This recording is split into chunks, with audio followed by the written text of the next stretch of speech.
যে সকল ভাই ও বন্ধুরা ইলেকট্রিক কাজ শুরু করেছেন, তারা ছোটখাটো পার্টস কিভাবে ধরে রাখবেন তা বুঝতে পারতেছেন না। এরকম একটা টুলস বানিয়ে নিতেই পারবেন। বানিয়ে নিয়ে এরকম কাজগুলা করবেন অতি সহজেই। দেখেন এই টুলস দিয়ে কত সুন্দর কাজ করে আরাম পাওয়া যাচ্ছে। আসেন এখন এরকম টুলস তৈরি করবেন কি, কি লাগবে ১ম এ? এরকম একটা ববিন, যে ববিনের সাথে রাং থাকে, এরকম ববিন হলেই চলবে। এরকম একটা ববিন লাগবে, তারপরে একটা ছোট ক্লিপ লাগবে, এরকম ক্লিপ। তারপরে এরকম একটা তার এবং জিআই তার হলেও চলবে।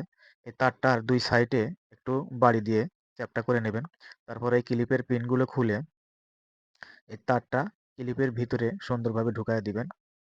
ঢুকায়া দিয়ে গ্লু গাম আছে, গ্লু ঘাম দিয়ে এটাকে ভরে দিবেন। দিয়ে সিপিটা লাগায়া দিবেন। এরকম সিপি লাগানো হয়ে গেল। এখন আসেন এই তারটা আমরা আবারও ওই ববিনের ভিতরে এই যে ২ সাইডে ছিদ্র আছে, এই ছিদ্র সোজা করে তারটা একটু তাতাল দিয়েই গরম করে ঢুকাইয়া নিবেন।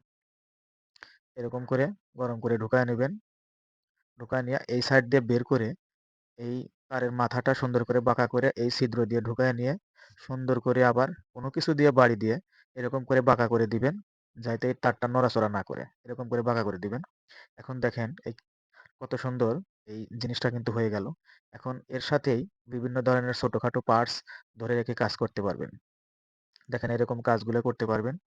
ভিডিওটা যদি ভালো লাগে শেয়ার দিয়ে অন্যজনকে দেখার মতো সুযোগ করে দিন।